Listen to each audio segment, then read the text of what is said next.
Halo semuanya, pada video kali ini saya akan menjelaskan cara pengoperasian OPS atau Open Pluggable Specification pada perangkat IFP, Interactive Flat Panel. Modul OPS ini memungkinkan kita untuk menggunakan IFP seperti laptop mandiri yang sudah terkoneksi dengan Windows dan tidak memerlukan laptop eksternal. Hal pertama yang harus dilakukan dalam pengoperasian OPS ini pada IFP adalah dengan menekan tombol daya pada bagian bawah perangkat. Lalu kita tunggu beberapa saat. Pada layar utama whiteboard ini akan muncul di sebelah bagian kanan garis 3. Lalu kita akan menekan garis 3 ini untuk memunculkan menu. Dan pada menu import ada mobile, PC, smart view, dan lainnya.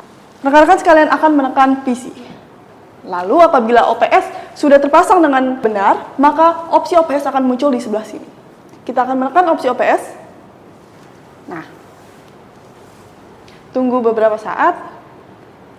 Kemudian dengan begitu Bapak dan Ibu sudah bisa langsung mengakses menu OPS seperti Windows yang berada di PC maupun laptop Bapak Ibu. Kemudian kita pencet Maximize untuk memfullkan layar. Jangan lupa untuk mengakses ke internet. Gunakan internet maupun jaringan yang tersedia. Oke. Dan dari OPS sendiri kita bisa mendownload aplikasi-aplikasi yang mungkin akan berguna dalam sistem pengajaran seperti Excel maupun Microsoft Edge maupun Word ataupun PowerPoint. Selain itu, keunggulan dari modul OPS adalah Bapak dan Ibu hanya memerlukan USB sebagai akses menuju ke file yang diinginkan. Hal yang pertama yang dilakukan untuk mengakses file tersebut adalah menyiapkan USB yang ingin dimasukkan. Kemudian Bapak dan Ibu bisa mengakses ke perangkat OPS yang berada di belakang IFP dan memasukkan USB tersebut ke dalam port USB.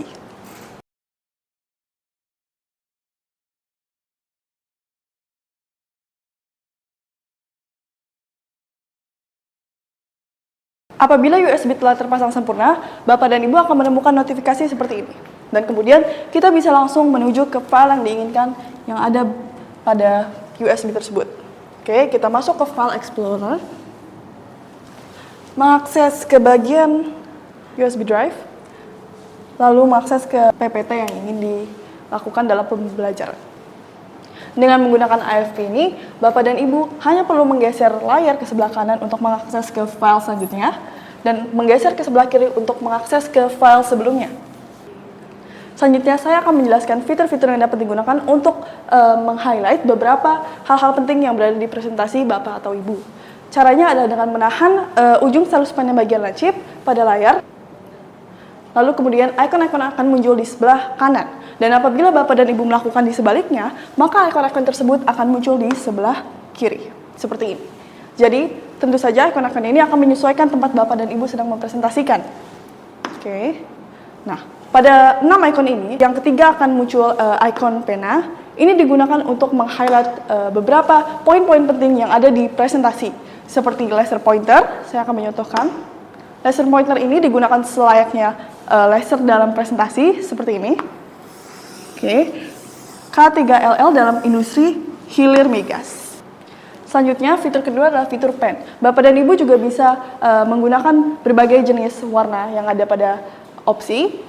Contohnya, saya akan menggunakan warna merah untuk menandai poin-poin penting seperti K3L, kemudian poin misalkan migas, seperti ini. Selanjutnya, pada fitur ketiga adalah highlighter.